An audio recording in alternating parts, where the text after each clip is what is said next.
Já pararam para pensar que a ciência, na verdade, está escondida nas coisas mais comuns do nosso dia a dia? É sério, desde o café da manhã até o simples ato de respirar, tem um monte de segredos por toda a parte. E hoje a gente vai desvendar um dos mais importantes deles, as misturas. Dá uma olhada nisso aqui, um suco super vibrante, uma refeição completa. O que a gente vê? Combinações, né? Ingredientes que se juntam para criar uma coisa nova, gostosa. E essa é exatamente a grande pista para o nosso papo de hoje. Fica a pergunta no ar: o que será que conecta todos esses exemplos? Um suco, uma sopa, o nosso bom e velho arroz com feijão? A resposta, olha só, é um conceito científico fundamental que organiza boa parte do mundo como a gente o conhece. E a resposta é bem simples. Todos eles são misturas. É isso mesmo. Um dos conceitos mais básicos e importantes da química está bem aí, no nosso prato. Então, bora mergulhar nesse universo? A definição oficial é bem direta. Uma mistura acontece quando a gente junta dois ou mais componentes que passam a ocupar o mesmo espaço, mas, e aqui está o pulo do gato, sem que role uma reação química entre eles. Eles continuam sendo eles mesmos, sabe? Só que agora estão juntos. E pode acreditar, esse conceito vai muito, mas muito além da comida. As misturas são, na verdade, a base do nosso ambiente. O ar, as rochas, a água dos rios, tudo isso são exemplos clássicos de misturas. O que eu acho mais fascinante é como a ciência nos ajuda a enxergar o que é invisível. O ar que a gente respira, por exemplo. Ele é, na verdade, uma baita mistura de gases, principalmente nitrogênio e oxigênio. E uma simples pedra no chão. É uma mistura sólida, super complexa de vários minerais diferentes. Ok, então a gente já entendeu, quase tudo ao nosso redor é uma mistura. Só que nem todas elas são iguais. A principal diferença entre elas está na aparência, naquilo que a gente consegue ver. É exatamente isso que vamos explorar agora. Essa é a pergunta de $1 milhão. Ou melhor, a pergunta super simples que ajuda a gente a classificar qualquer mistura que aparecer pela frente. A resposta está na nossa capacidade de distinguir os componentes a olho nu. Simples assim. E esse slide aqui ilustra a diferença de um jeito perfeito. Na mistura A, o açúcar simplesmente se dissolve na água até sumir.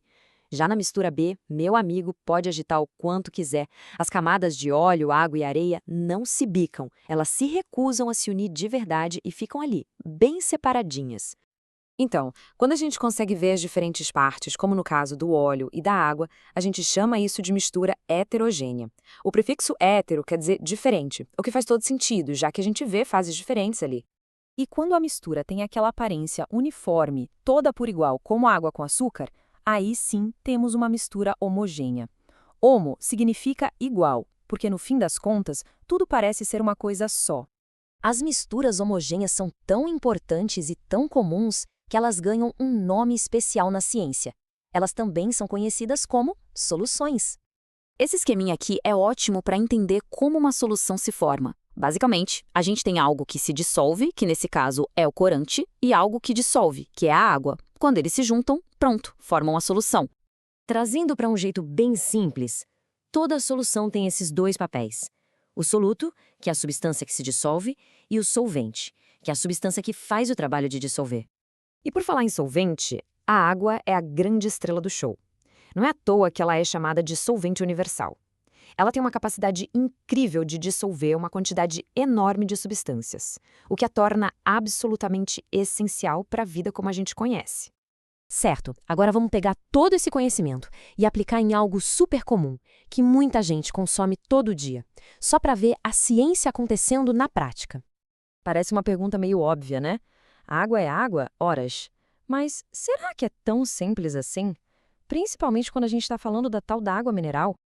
A resposta, como muitas vezes na vida, está no rótulo. É só dar uma olhada mais de perto na composição química para ver uma lista com vários componentes. Aí fica claro que não estamos falando só de H2O puro. Então, se a gente destrinchar essa informação, fica bem fácil de ver. A água está ali fazendo o papel de solvente, e todos esses minerais, cálcio, magnésio, sódio, potássio, são solutos. Eles estão perfeitamente dissolvidos ali, fazendo da água mineral um exemplo clássico de solução, ou seja, uma mistura homogênea. Bom, para a gente fechar, vamos juntar todas as peças do quebra-cabeça e refletir um pouco sobre a real importância das misturas no nosso mundo. Essa é a grande verdade no fim das contas. Da atmosfera que a gente respira ao sangue que corre nas nossas veias, das rochas gigantescas aos oceanos, nós vivemos completamente imersos num universo de misturas. Resumindo a ópera, a gente descobriu que as misturas estão em todo lugar, que dá para classificar elas só de olhar em homogêneas e heterogêneas, e que elas são a base de tudo, até mesmo de algo tão simples como um copo de água. E para finalizar de verdade, fica aqui uma provocação. Se tudo, absolutamente tudo ao nosso redor é uma mistura, o ar, a comida, o mar, como é que seria um mundo feito só de substâncias puras? Um mundo sem mistura nenhuma. Dá para imaginar? Fica aí a reflexão. Até a próxima!